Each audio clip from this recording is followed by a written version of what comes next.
support your local band, jangan support your local friend.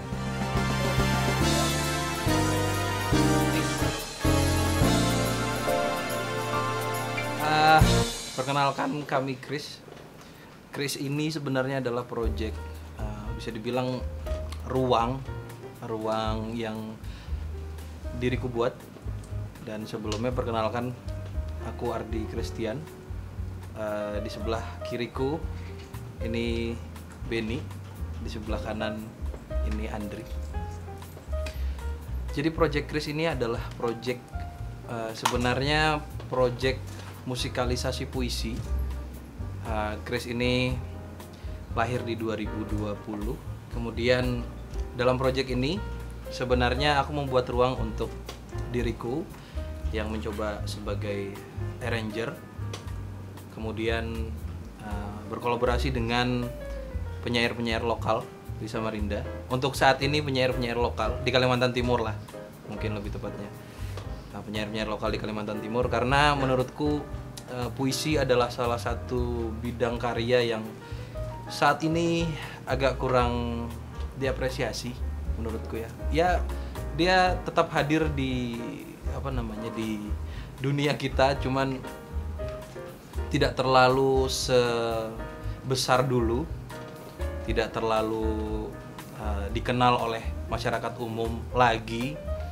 Terus aku terinspirasi dari beberapa musisi sebelumnya yang juga memakai konsep yang sama seperti Ari Reda, terus juga Banda Neira dengan lagu-lagu mereka yang juga lahir dari puisi. Seperti Ari Reda, kita tahu dia mengapresiasi karya-karya puisi dari Sapardi. Terus juga karena aku juga sempat lahir di teater, jadi aku mencoba untuk lagu-lagu yang sudah dibuat oleh teater. Waktu aku di teater saat itu, teater Mahibe, teater dari Fakultas Ilmu Budaya Unmul. Jadi aku coba untuk kenapa enggak karya musikalisasi puisi ini kita coba untuk lempar ke masyarakat. Siapa tahu memang masyarakat suka dengan bentuk musik puisi lagi, musikalisasi puisi seperti ini.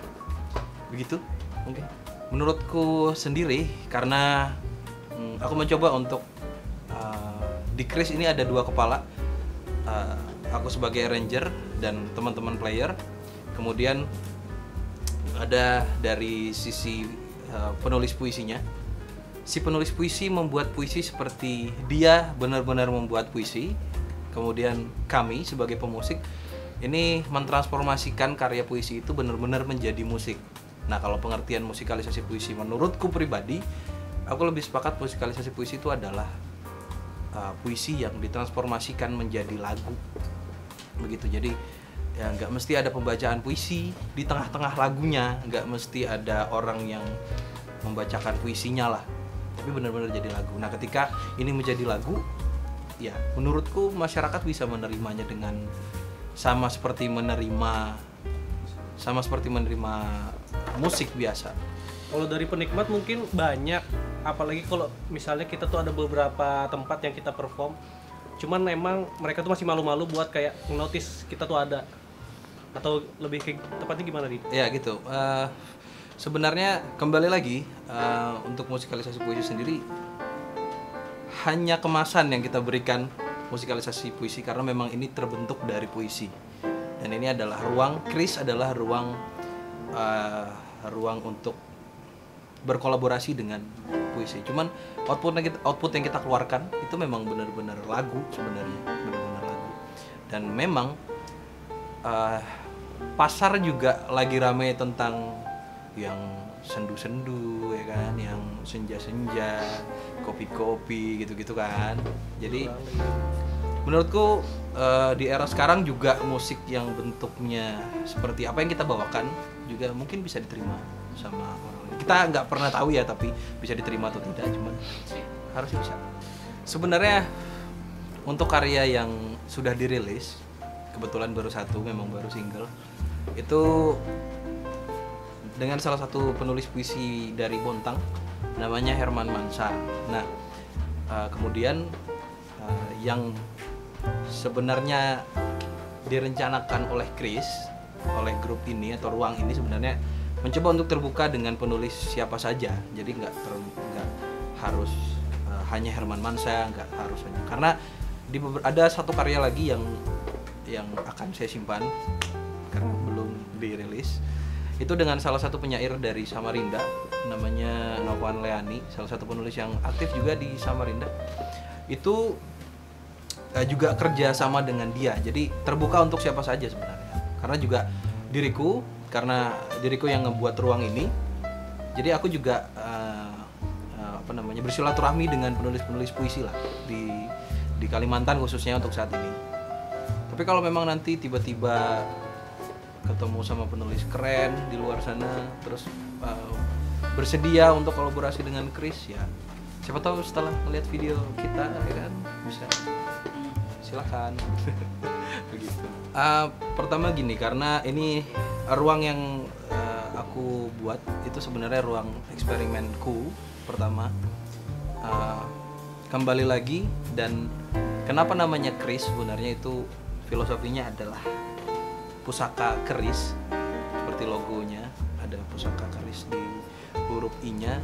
Harapannya project ini, dan kembali ke alasan pertama tadi ya, karena puisi itu agak kurang populer ternyata saat ini. Aku mencoba untuk transformasikan dan menaruh puisi ini di pasar yang mungkin berbeda, bisa dibilang begitu mungkin, untuk di pasar musik. Jadi orang tahu lagunya, tahu puisinya gitu. Terus kembali lagi, memang kegelisahanku tentang puisi sebenarnya, karena saya juga suka dengan puisi, suka dengan kata-kata yang indah. Terus juga ya begitulah. Jadi kenapa tidak grup, itu juga sebenarnya ini grup, bukan juga dibilang tidak grup, karena ya kebetulan saat ini diriku sebagai arrangernya, sebagai musik komposernya, dan aku bertemu dengan beberapa teman-teman yang juga bebas siapa saja sebenarnya. Mungkin nanti Chris akan ada vokalis lain, mungkin nanti Chris bakal ada pemain trompetnya, mungkin ada pemain gambusnya, ada pemain gendang, itu bebas. Intinya ini tetap dari dua persepsi antara pemusik dan puisi itu tadi. Makanya bisa dibilang musikalisasi puisi, bisa dibilang musik saja. Gimana ya, sebenarnya agak berat mau ngomongin ini karena ya aku penikmat puisi, terus aku juga nggak terlalu mendalamin tentang kenapa puisi bisa tidak terlalu eksis seperti dulu. Tapi mungkin kalau dari kacamata aku sendiri,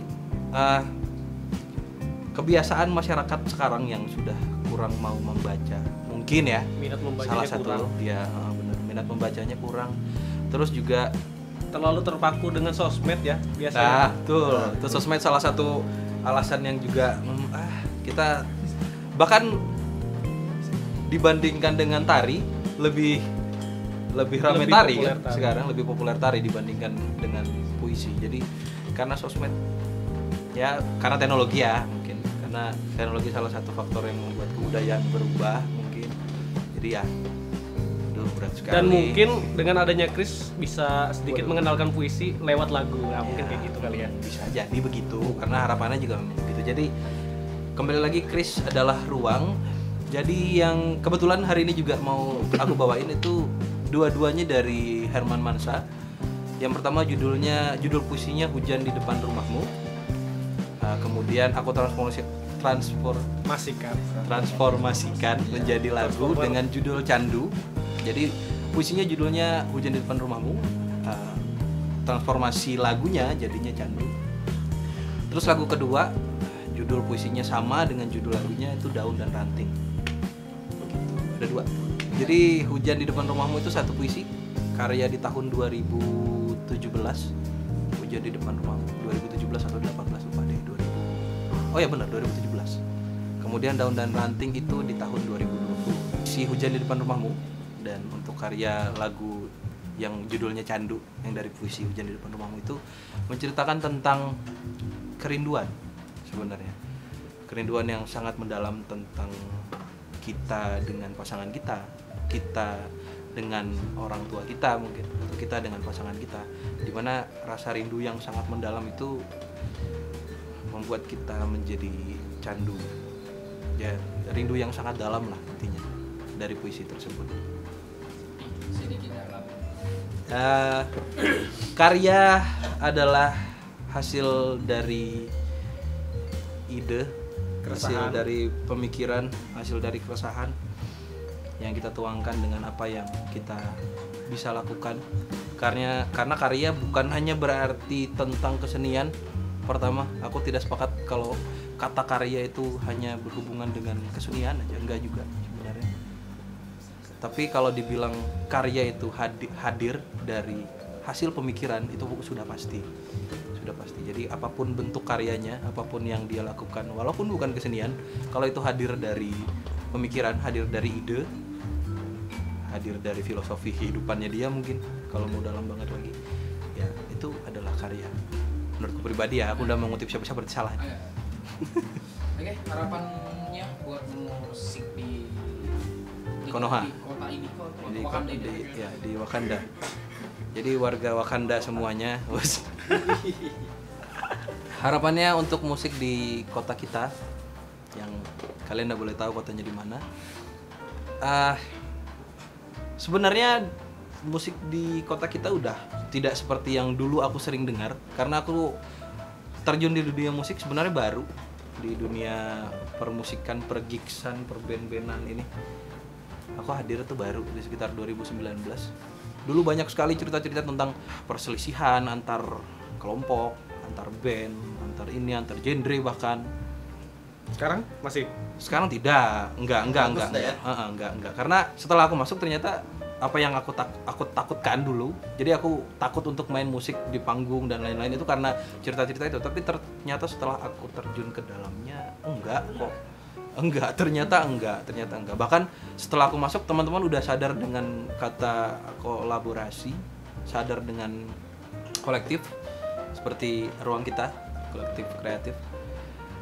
Jadi yang perlu kita banyak lakukan untuk kedepannya yang pasti adalah kolaborasi. Support your local band, jangan support your local friend.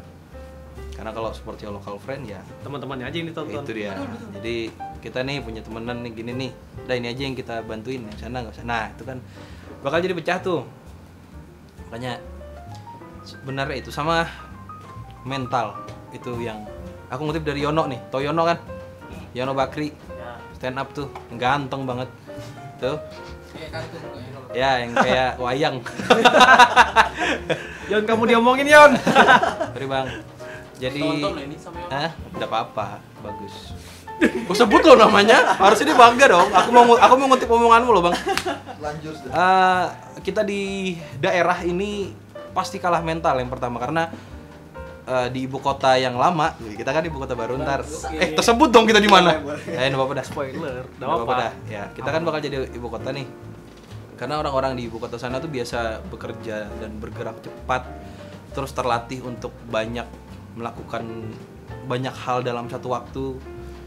Intinya dinamis sekali. Nah, kita yang di daerah ini mental untuk bergerak cepat itu masih kurang.